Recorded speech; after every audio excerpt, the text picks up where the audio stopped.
Hello. Welcome. A little bit tired today, but that's okay. Uh, Spring is here. Happy spring, everyone. It doesn't. It's really hard to enjoy life when you are so tapped in to what the fuck's going on around the world. Breaking news here for you on this Friday, and as per usual, this war is an absolute catastrophe and it's getting worse by the day.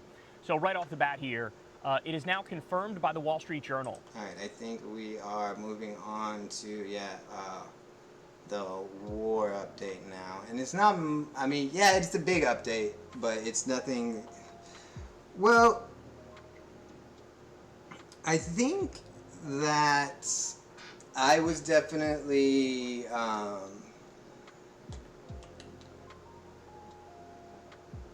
I didn't think that this many boots on the ground would be sent this quickly. I knew boots on the ground was happening. Like everybody knew, like boots on the ground was, they're on their way. All right, I'm pretty sure the first the first ship with Marines who are specialized in landing from the ocean. They arrived ahead of schedule. Okay, that regiment was like the 2200. Okay, now they've sent like two more regiments, one from the East Coast, California, and one from Japan. And they're calling up the 82nd Airborne from the Army. So I think we're close to 10,000 troops that we're about to deploy in to the Strait of Hormuz. And that's it. That's we're engulfed. If the boots go on the ground, we are in a fucking war that's not ending until we get a new president, or yeah, basically we get a new president. Because like I said, it's kind of all part of his plan. He's gonna engulf us in a war, and then around the midterms, when he realizes he's losing, he's gonna declare martial law. I'm pretty sure, the executive order to nationalize our elections, that's already been prepped. So I asked fucking AI what's the likelihood of him fighting to keep his power if removed for any reason. It's like 80 to 95%. I'm like, yep. But I think this loses him support daily. That Trump is sending 3 more warships to the Middle East, as well as more Marines.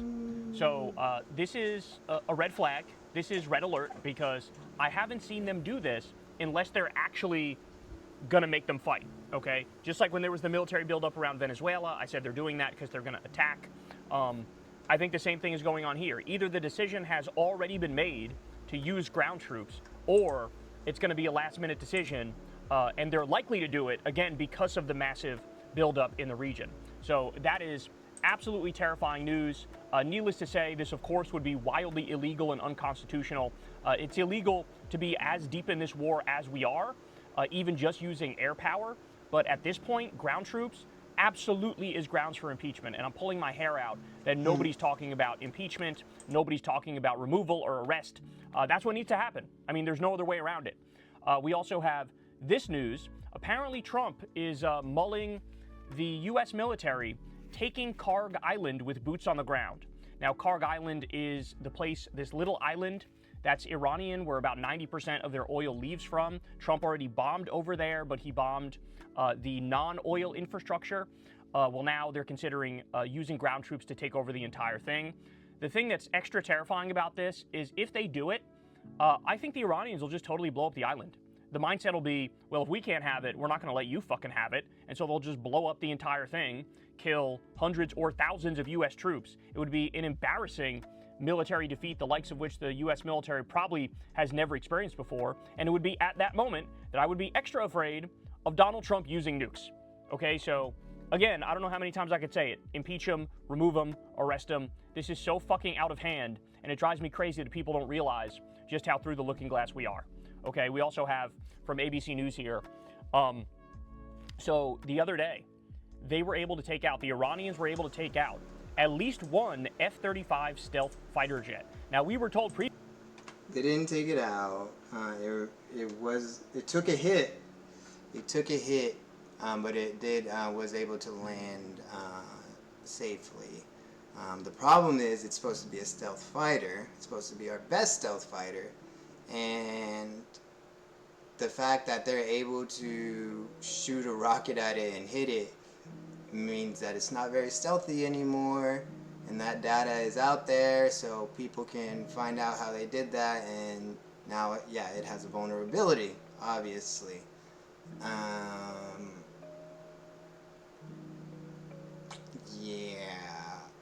Just lots of tactical mistakes, and this is what happens when you purge the military and the State Department, been basically everything of people who you don't agree with you politically.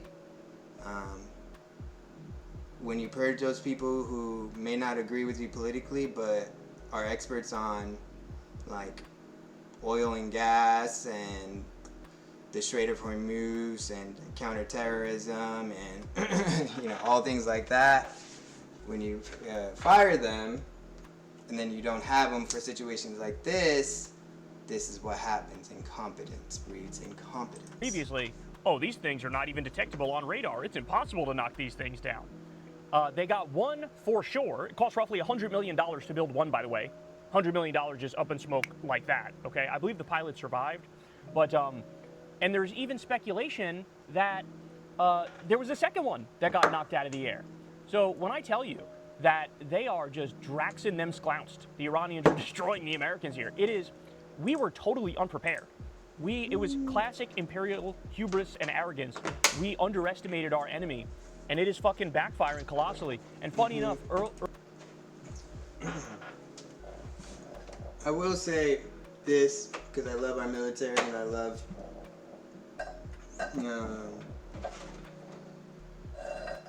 I used to love that our military was the top notch in the world, and like if you were ever in trouble anywhere in the world,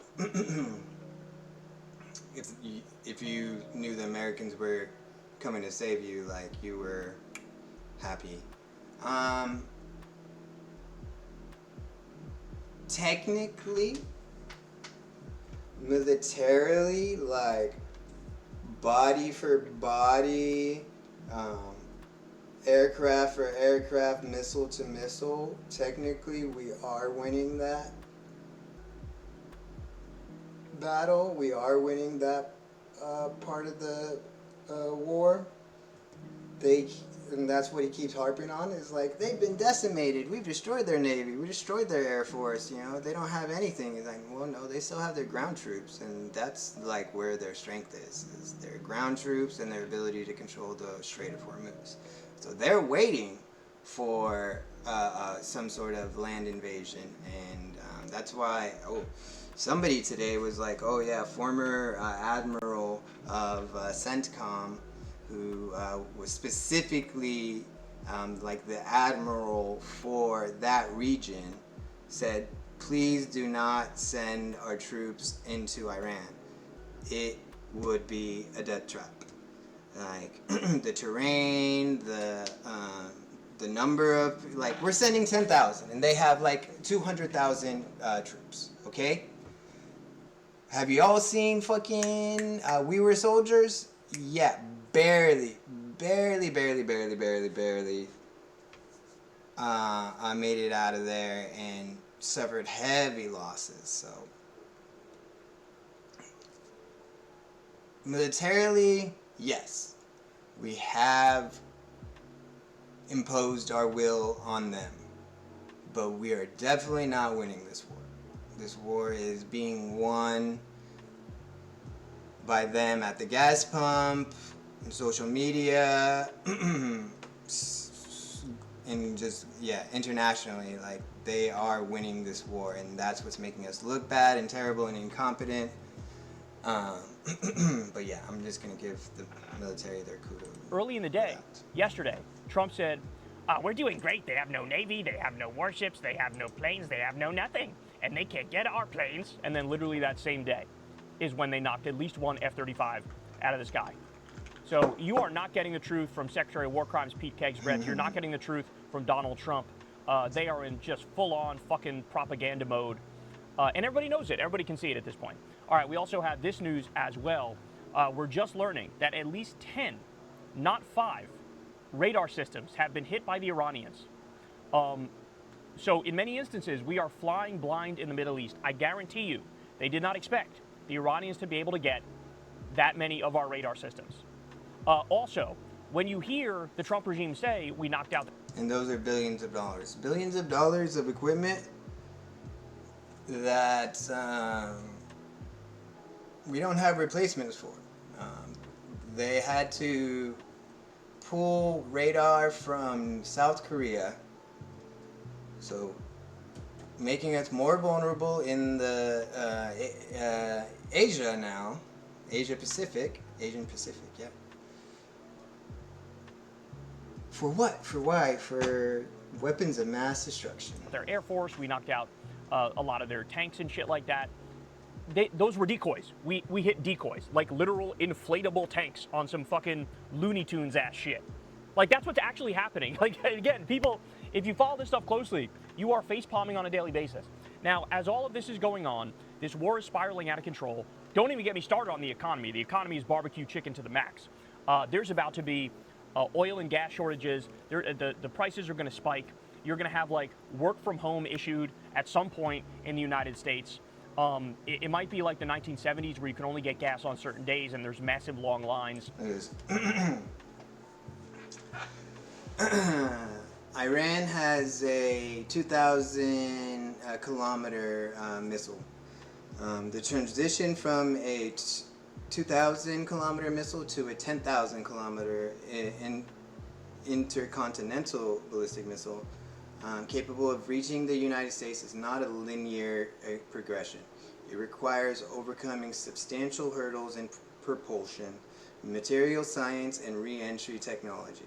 As of March 2026, intelligence testimonies before the Senate Intelligence Committee, both the Director of National Intelligence, Tulsi Gabbard, and CIA Director John Ratcliffe maintained that Iran remained years away from a functional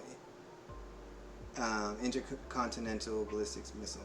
So even, as I said, even if they were able to build a nuclear bomb, which they weren't, which they were years away, they were also years away from having a missile that could reach the USA. Their furthest missile right now can hit 2,000 kilometers away, okay? We are 10,000 kilometers away. It's a lot necessary to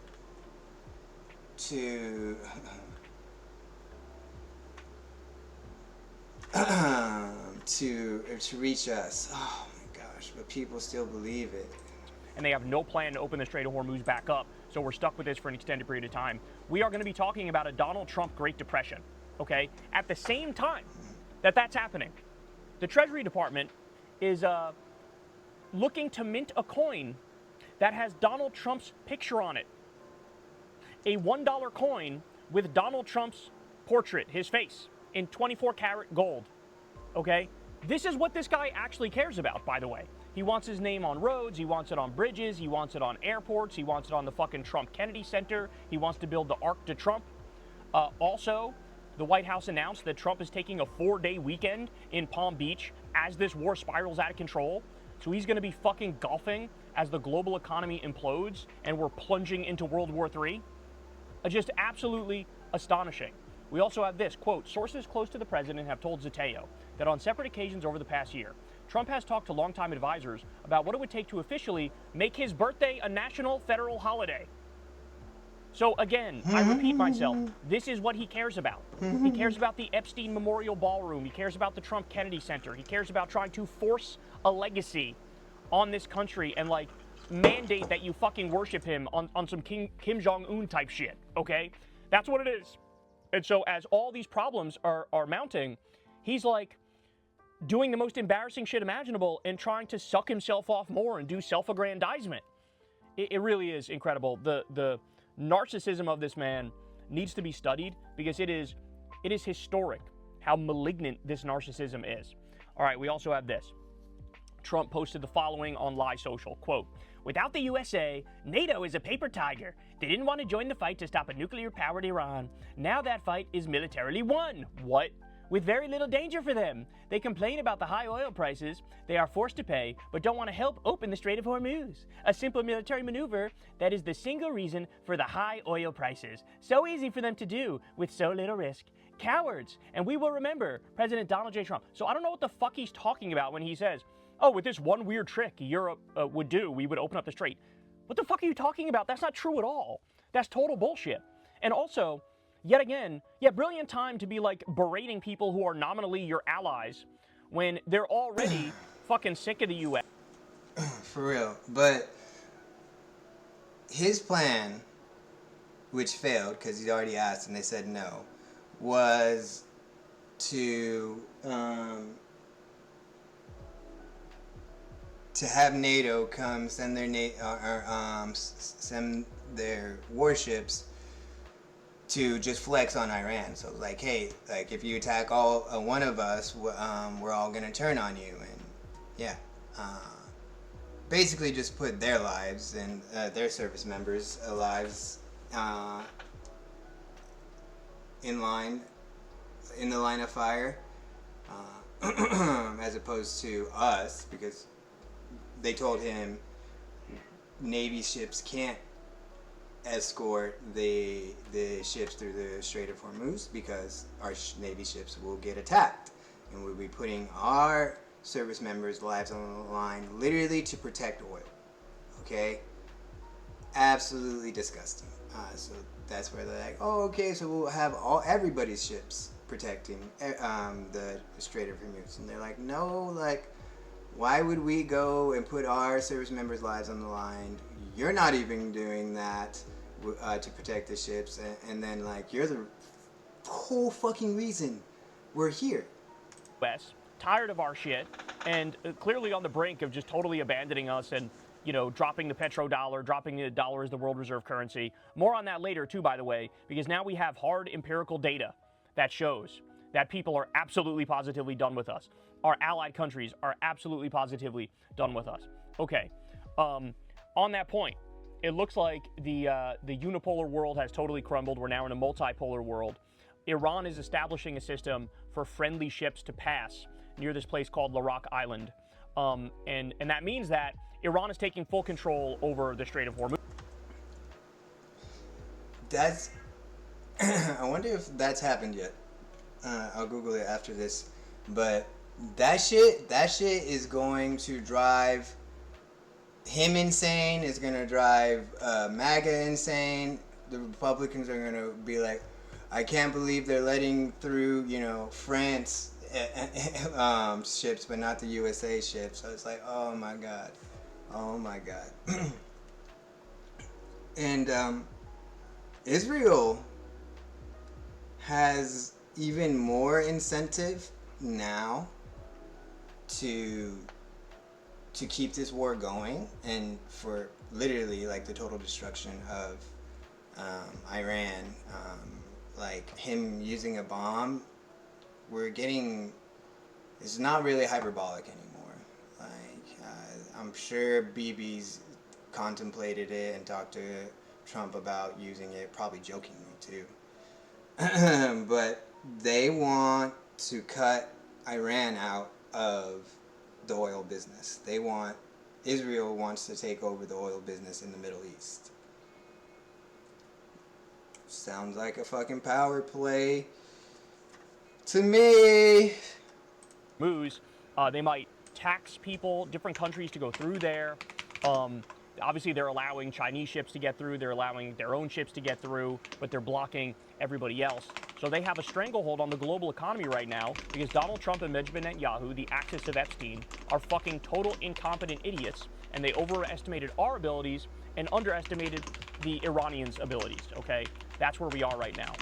We also have a terrifying warning from Professor Mearsheimer. He was on Breaking Points the other day. Highly recommend you guys go check out that interview. And he explained how the war with Iran will trigger a global famine. With the Strait of Hormuz blocked, the world is losing its fertilizer supply. That's going to lead to mass food shortages and hyperinflation and millions of deaths. We told you on the show the other day, I think it's like 45 million deaths that are forecast, I believe, in the developing world. Okay? Guys, like, hello, wakey wakey. Again, it's so crazy to me. It really does feel like the early days of COVID, where like a lot of people naively think in the back of their minds, like, I'll be okay, but everybody else might be fucked, or people in other countries might be fucked. Now, those gas shortages you see in developing countries, they're going to be here in a matter of time, son. They're going to be here in a matter of time. All right. We also have the International Energy Agency is this morning suggesting people should work from home, avoid air travel, and drive at lower speeds to help tackle the impending oil shortages. So the warnings are coming. The warnings are coming. We have the World Health Organization is currently making plans for potential nuclear annihilation and nuclear winter. I need you to stop and think about that one for me for a second. We have plans for nuclear winter brought about by Trump and Netanyahu, the axis of Epstein, before we have impeachment talk in the U.S., before we have arrest talk here in the U.S. Very functional system that we have ourselves here, okay? Common Dreams says the following, that Pete Kegsbreth, the Secretary of War Crimes, came out and said that the military is permitted to kill enemy combatants under the rules of engagement, regardless of what their outside legal advice might tell them. So this is him saying, fuck the lawyers, fuck the experts, fuck the people who are trying to actually save your ass and protect your ass from future litigation and war crimes charges. He says, you do whatever the fuck I want, you do whatever the fuck Donald Trump wants, because we got your back and everything's okay now. And everybody, why do we call him the Secretary of War Crimes? This is why. He's openly in favor of war crimes. You know, I call him Pete Kegsbreth. You could also call him Pete Hagseth, because that's where his ass belongs, in the fucking Hague. And now he's trying to drag other U.S. soldiers with him. Okay? Al Jazeera English says the following. Drones have struck Kuwait.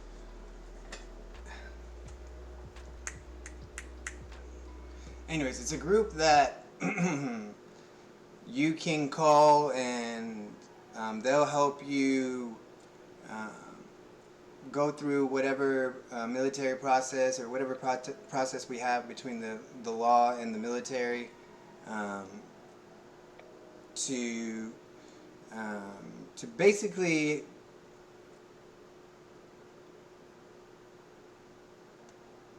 announce your religious or moral objections, conscientious objectors, objections to the White House and or to the war, and say like, yeah, you know, I can't do it because of my religion. What was it? The Heartbreak Ridge? Protestant or Quaker or something like that. He couldn't pick up a gun. Hacksaw Ridge.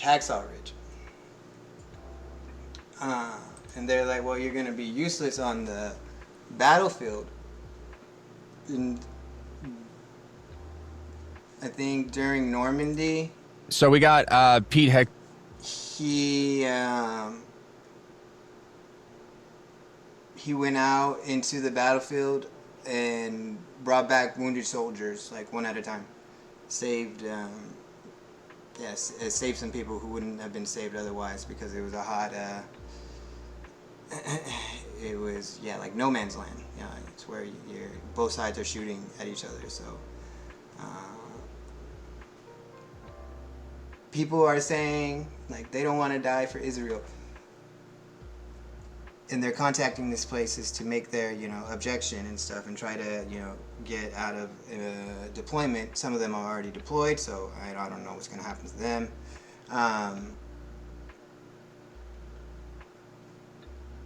Yeah, I think that's Kuwait's largest oil refinery for the second day. So Iran hit Kuwait's largest oil refinery. Also, the largest oil company on planet Earth suspends all drilling. This is Saudi Aramco. They just did that.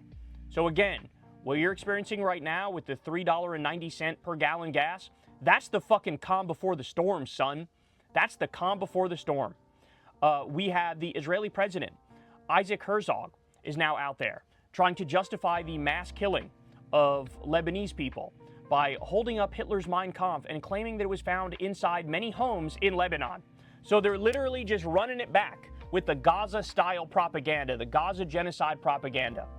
They're doing the old, the children in Lebanon were reading Mein Kampf, so we had to murder all of them.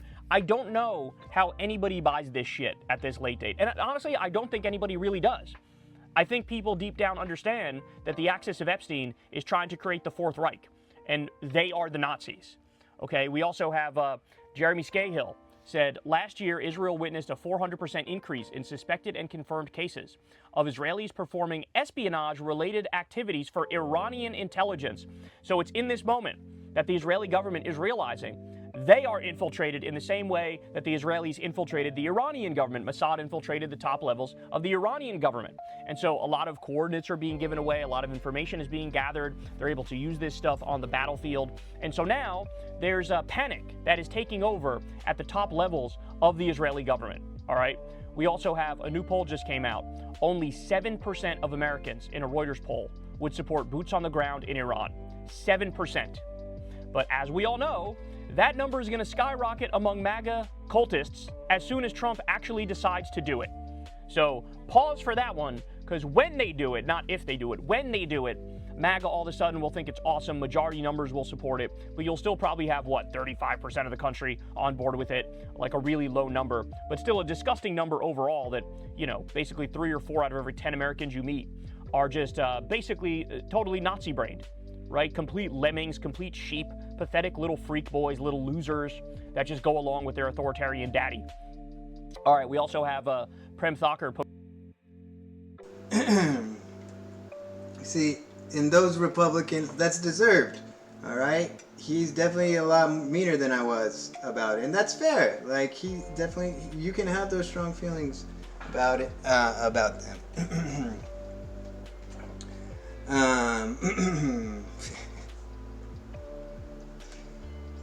Posted this new poll from Data for Progress. A majority of voters believe that a war with Iran benefits Israel more than the U.S. Yep. Okay, now this is one of those things where if you had said it in the recent past, you would be called anti-Semitic for bringing up an objective data point. Well, now, of course, these false cries mean absolutely nothing, and people scoff at them and swat them aside because it's a fact. The majority of voters are indeed correct. What we're doing is trying to make it so Israel can be a regional superpower, so they can eventually become a global superpower. They're trying to create a greater Israel. We're helping them with that project. And it's absolutely the case that this doesn't help us in any way, shape, or form. Not at all. In fact, we're pissing away what remains of, our empire in order to give the Israelis what they want. That's what it is. All right, we also have Representative Lauren Boebert. So she was caught outside the Capitol, and she told reporters that she's going to vote no on the $200 billion in funding for the Iran war. She said, quote, "I'm tired of the industrial war complex getting all our hard-earned tax dollars. We need America first policies." So she's revolting a little bit here.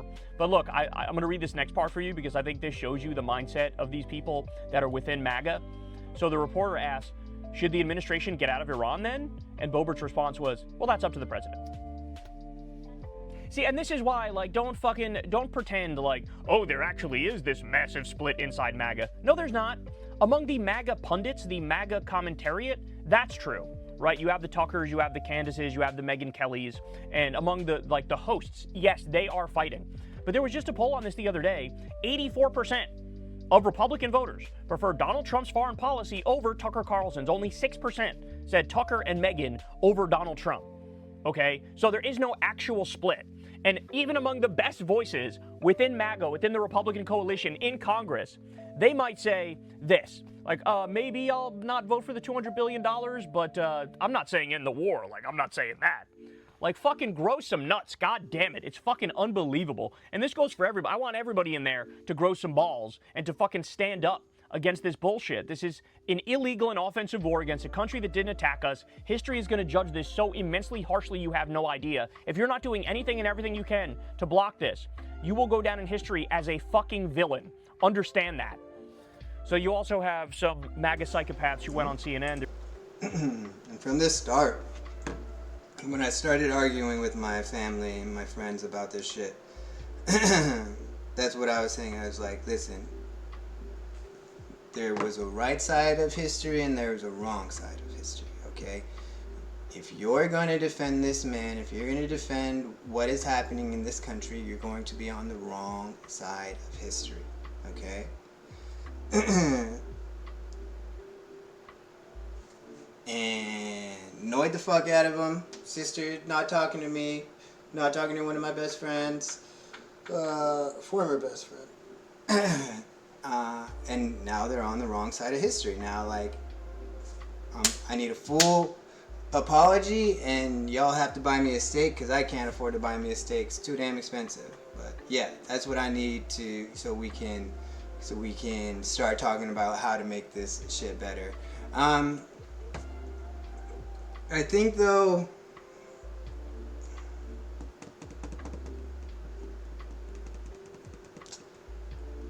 if we lived in a world that was just and, you know,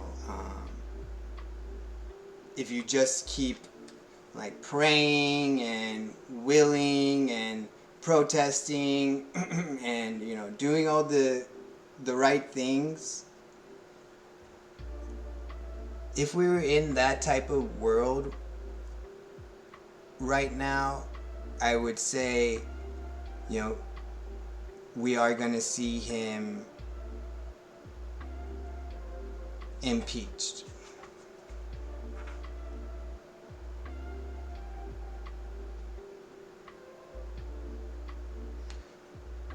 If we were in, like, yeah, the just world, like, during the next election,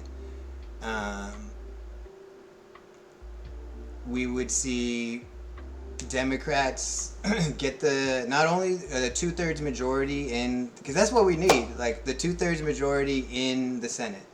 A 2/3 majority Democratic Senate would impeach Trump. And then we would see how he defends, like, you know, not leaving. I don't, and this is because of the Illinois election. So what happened in the Illinois election? We were rooting for Kat.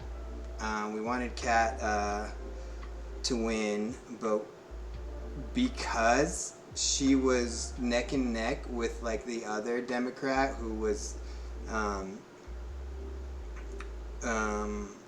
pro-Israel.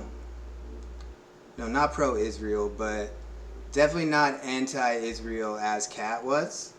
So what they did was AIPAC poured enough money into a third candidate's campaign. And so Kat and then that woman split their votes. Had that third woman supported by AIPAC not been in the race, Kat probably would have won, because I think she only lost by like 1,000 votes. Okay. So that has made me come down from my cloud nine feeling about Tellerico. Is like, oh, we got this in the bag. We got this in the bag. Like, definitely don't feel like we got it in the bag. Definitely need to door knock and, you know, get after it. Fucking, you can register to Texas. In Texas, maybe that's what I should do. Is be able to be licensed to register people in Texas. Maybe that's what I'll do. and then we can vote in November to elect James Tallarico.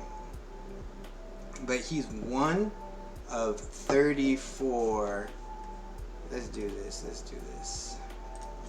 To convict and remove a president in the U.S. Senate, 2/3 majority, 67 of 100 senators are required. Okay, so we would need 67 votes, okay? To win 33 out of the 35 seats for election, okay?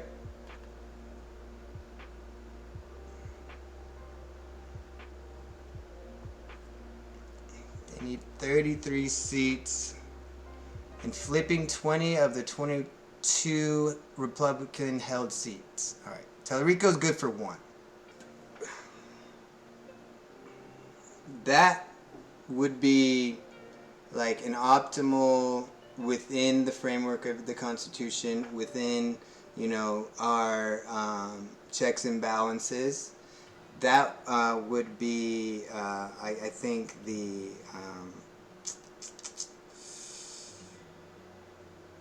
kind of like best route for it.